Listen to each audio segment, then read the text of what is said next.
Hari ini kita akan bawakan topik berkenaan dengan mencapai kejayaan melalui minda berkembang di segmen Raudah Hati. Di pertemuan kita hari ini, Auda Rampai Pagi edisi 17 Rabiul Awal 1446 Hijrah bersamaan dengan 21 September 2024. Dan di studio hari ini berseri sudah dengan dengan adanya Dini dan Nat, tapi bertambah seri lagi Auda dengan kedatangan seorang narasumber yang telah pun kita jemput untuk sama-sama memberigakan, menginspirasikan pagi bis kita hari ini. Kita bersama dengan siapa ni, Nat? Kita bersama dengan Yang Mulia Puan Muizzah binti Haji Abdullah, merupakan seorang pegawai kaunselan. Assalamualaikum, Puan. Waalaikumsalam warahmatullahi Apa kabarnya, wabarakatuh. Alhamdulillah, sihat walafiat. Alhamdulillah. Pertama sekali kami ingin ucapkan selamat datang ke Rampai Pagi. Rasanya kita ni ingin mengetahui apa yang Puan akan kongsikan berkenaan dengan tajuk kita pada hari ini. Sangat menarik, mencapai kejayaan melalui minda yang berkembang.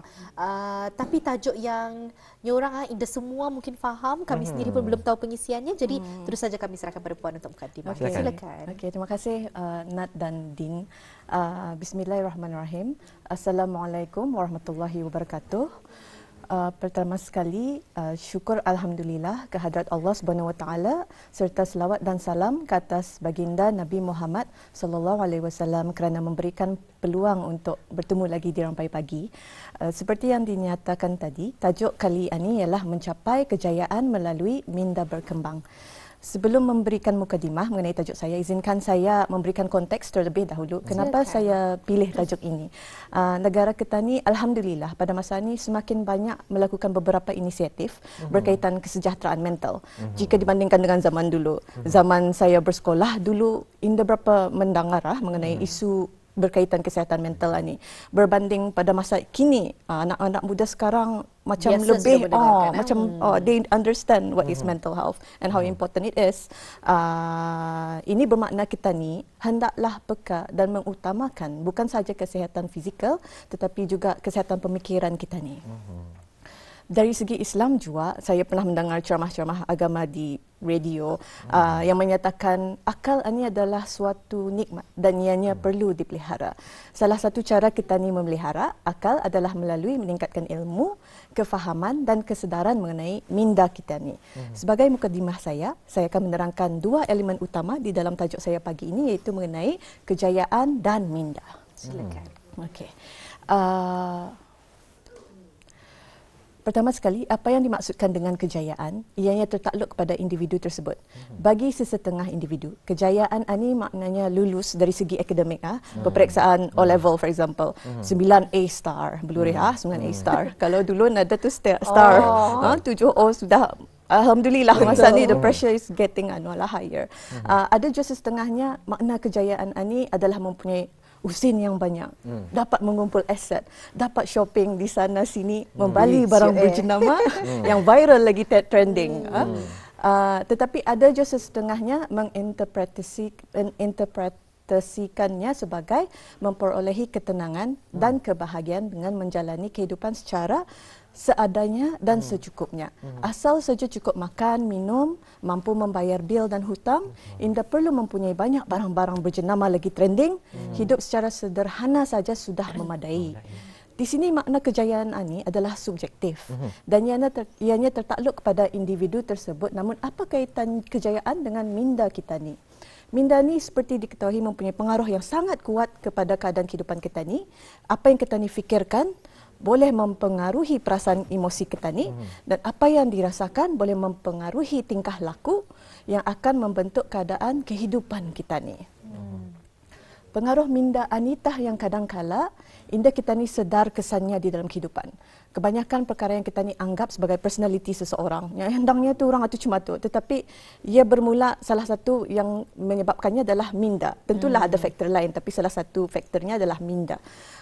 Dan juga mungkin banyak perkara yang menghalang kita ni daripada memenuhi potensi masing-masing adalah disebabkan mindset atau minda. Hasil kajian daripada Carol Dweck di dalam buku berjudul Mindset: The New Psychology of Success telah mendapati bahawa kepercayaan atau belief seseorang tentang kebolehannya akan menentukan sama ada mereka boleh mencapai matlamat ataupun sebaliknya.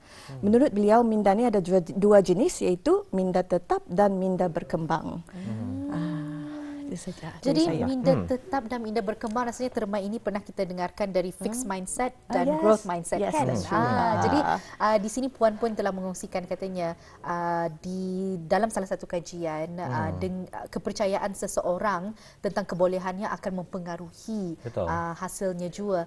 Jadi Ribuan terima kasih kami ucapkan Puan ya mengongsikan berkenaan dengan mukadimah tadi. Jadi memberikan kita gambaran berkenaan dengan tajuk kita pada hari Saya juga ini. tertarik sebenarnya Puan di atas perkongsian tadi. Memang betul kalau tadi amati jurnal diraha, mungkin daripada pengalaman-pengalaman kita sendiri ataupun bis kita sendiri menyaksikan sampai pagi hari ini, the more tadi meyakinkan diri kita ni, aku boleh buat, insya-Allah akan boleh buat. Yes. Kalau tadi makin tadi takut, aku dapat ni, memang akan tadi dapat membuat dia. Seperti yang dikongsikan tadi, apa yang tadi fikirkan itu akan mempengaruhi perasaan kita ni. Dan seperti yang dikongsikan juga tadi, kebetulan je masa ni tadi banyak membicarakan, kebelakangan ni sering membicarakan mengenai kesihatan mental.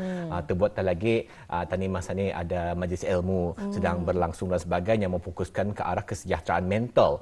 Jadi tadi Puan ada menyebut mengenai dengan minda tetap mindset dan juga minda berkembang. Mungkin boleh dikongsikan apa sebenarnya pengertian kedua-duanya dan kalau tak ada mungkin barangkali perbandingan ataupun perbezaan di antara keduanya yang mungkin boleh dikongsikan ni Puan. Okey, terima kasih Din.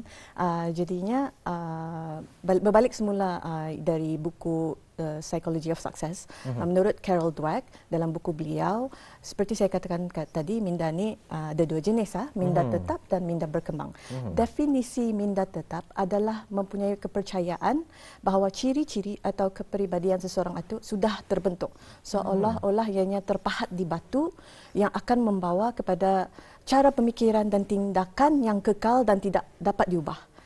Untuk memahaminya dengan lebih mudah, saya akan berikan satu contoh, iaitu bayangkan jika kita ni berada dalam satu situasi yang mana kita ni mengalami kegagalan. Apakah yang akan kita ni rasakan dan lakukan? Bagi seseorang yang mempunyai minda tetap, mereka akan merasa kegagalan ini sebagai suatu kelemahan. Dan mereka akan lebih cenderung untuk menyalahkan diri sendiri dan berkata bahawa aku ni tidak pandai. Bagi yang masih belajar, menuntut juga, ia akan berkata, aku selalu paling last dalam kelas. Ya, orang kata ni paling buncit. That's the word. Runcit. Runcit. Oh, so sorry. That means runcit. Buncit yang lain Puan. Oh, lain. Okay, so there's that pressure where you feel paling last in the class. Kalau di tempat pekerjaan, mungkin ia akan berkata, aku tidak pandai bekerja. Atau katanya, jangan dibagi kerja itu arahku sebab aku tidak pernah membuat. Bagi yang mempunyai minda tetap, mereka menjadi terlalu fokus kepada kegagalan sehingga tidak dapat mengatasi pemikiran negatif dan hujungnya bertindak untuk give up.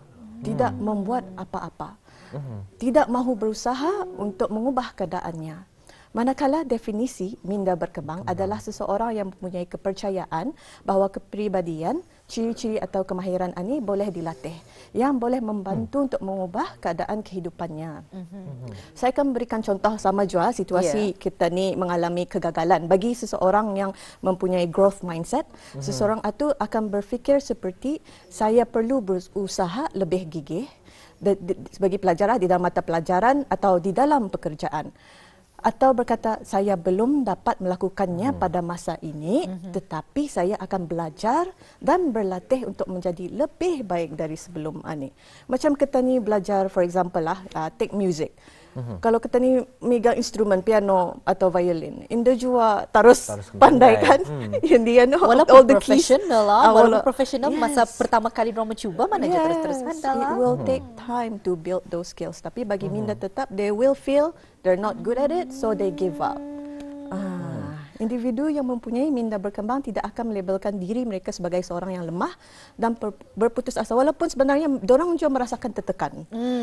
Mereka bersedia untuk mengambil risiko, menghadapi cabaran dan terus berusaha untuk memperbaiki sesuatu perkara dengan cabaran itu. They flourish. Faham. Jadinya itu saja bagi soalan kedua. Okey. Bila mana Puan mengongsikan tentang hal itu sebentar tadi, minda yang tetap dan minda berkembang, sebenarnya nak terfikir tentang perbualan yang Dini dan saya sudah pun kongsikan off air sebenarnya. Kami bercerita ni Puan tentang satu perkara kalau Nat tidak suka, Nat Indah akan buat. Sebab kalau Nat berdasarkan minat. Kalau minat baru mau buat. Kalau Nat minat, dia mau buat. Susah. Tapi kalau Dini sendiri mengongsikan tadi, katanya, sesuatu tu, ia Indah kira minat ba. Ia cuba dulu buat. Lama-lama, katanya, mana tahu minat itu boleh dipupuk. Jadi itu sebenarnya adalah contoh fixed mindset dan growth mindset yang sangat mudah lah untuk difahami. Kita berikan konteks di sana. Jadi di sini ni Puan, kita ni ingin juga tahu dengan adanya minda yang berkembang ini ataupun growth mindset ini, apa manfaat yang ada sebenarnya? Okey, seseorang yang mempunyai minda tetap akan merasakan bahawa kejayaan akan tercapai dengan cara membuktikan bahawa mereka ada bakat, atau mereka bijak. Kalau dari segi for students dalam examination, when they score mendapat markah yang tinggi, they feel accomplished. They feel good. They feel good about themselves. Tetapi orang minda berkembang berlainan. Okay? Dan bagi seseorang yang minda tetap, jika tidak mencapai apa yang dimaukannya, mereka akan merasa kecewa dengan diri sendiri. Menurut kajian psikologis, ada menyatakan bahawa individu yang mempunyai minda tetap akan lebih mudah merasa kemurungan. Dalam kajian tersebut, terdapat perbandingan di antara minda tetap dan minda berkembang di kalangan para pelajar dalam menangani kemurungan. Hasil kajian tersebut mendapati bahawa individu yang mempunyai minda tetap merasa lebih murung kerana pertama sekali apa yang mereka lakukan adalah mereka berulang kali memikirkan masalah itu, kegagalan itu sekiranya balik-balik like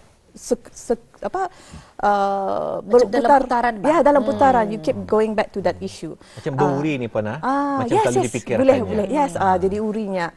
Kedua, mereka akan menyalahkan diri sendiri dan menyatakan bahawa kegagalan ini mendefinisikan mereka, diri mereka, sehingga merasakan mereka tidak cekap dan tidak layak untuk dihargai oleh siapa-siapa. Ketiga, ini akan memberi kesan negatif kepada persepsi mengenai harga diri atau self-esteem. That's why you feel low keyakinan diri dan sehingga mudah berputus asa. Sebaliknya, minda berkembang boleh mengubah cara kita ni untuk mendekati cabaran, kegagalan atau halangan. Bagi individu yang mempunyai minda berkembang, mereka yang merasa tertekan dengan kehidupan akan melihat cabaran itu sebagai pembakar semangat. Mereka akan bermotivasi dan tidak mudah berputus asa. Apabila kita ni yakin bahawa minda ini boleh dikembangkan, kegagalan memang masih terasa menyakitkan. Tetapi perbezaannya adalah kepercayaan bahawa kegagalan tidak mendefinisikan dirinya. Malahan mereka percaya bahawa dengan usaha dan dedikasi mereka berpeluang untuk menambah pulang kemahirannya yang boleh mengubah kualiti kehidupannya kepada yang lebih baik. Minda berkembang bukan sahaja merangkumi tentang cara berfikir, tetapi juga bagaimana kita ni bertindak, iaitu take action, dan tindak balas kita ni, reaksi kita ni dalam menghadapi pelbagai situasi dalam kehidupan. Growth mindset ini lebih tertumpu kepada pembelajaran dan pembangunan diri yang membolehkan kita ni melihat cabaran atau halangan sebagai peluang pertumbuhan dalam setiap pengalaman. Saya cukup tertarik tadi Puan mengongsikan macam mana tadi melihat tentang apabila berlakunya satu kegagalan. Saya melihat kegagalan ini bukannya satu pengakhiran tapi permulaan untuk satu kejayaan yang lebih besar. Jadi tadi telah mengetahui Puan, banyak sebenarnya manfaat untuk seseorang individu ini mengamalkan ataupun mendapat minda yang berkembang. Mungkin kalau boleh dikongsikan macam mana untuk mendapatkannya Puan. Kalau tahu orang itu memang merupakan seorang individu yang cukup negatif, memang minda fix, minda tetap.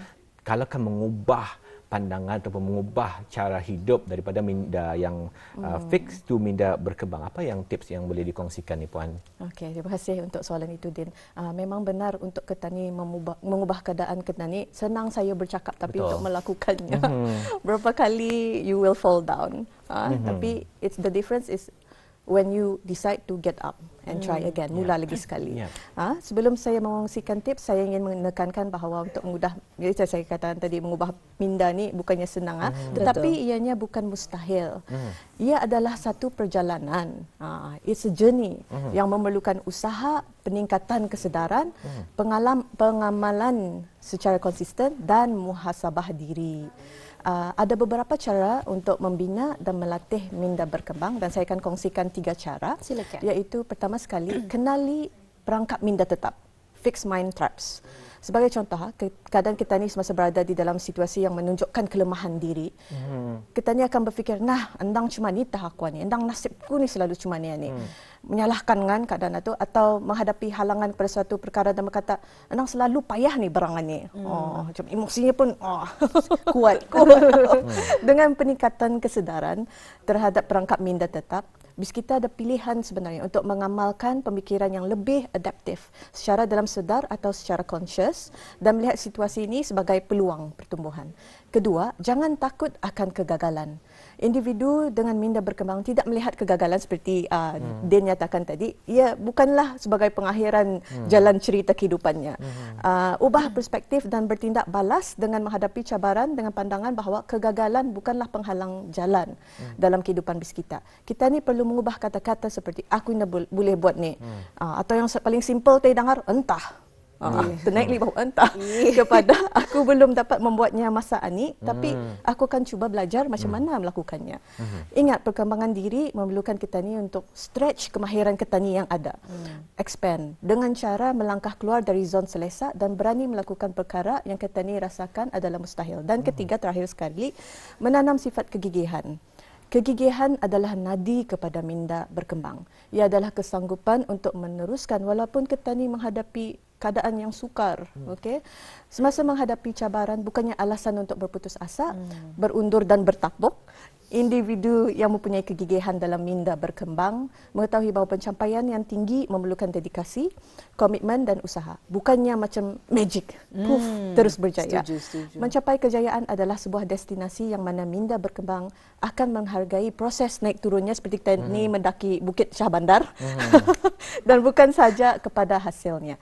Itu sahaja tips dari saya. Wah, memang sangat menarik sekali. Ribuan terima kasih kami ucapkan pada Puan Muizzah ya. Nyorang ini adalah satu perkongsian sangat ringkas, padat tapi sangat interaktif. Dan pastinya memberikan kesan yang sangat mendalam untuk kita semua sebab membuka mata berkenaan dengan fixed mindset dan growth mindset ini ataupun minda yang tetap ataupun minda yang berkembang ini. Apapun, ribuan terima kasih sekali lagi kami ucapkan pada Puan Muizzah. Mudah-mudahan apa yang telah pun dikongsikan bersama memberikan manfaat untuk penonton-penonton kita di luar sana juga ya. Amin, insyaAllah. Assalamualaikum Puan. Waalaikumsalam warahmatullahi wabarakatuh.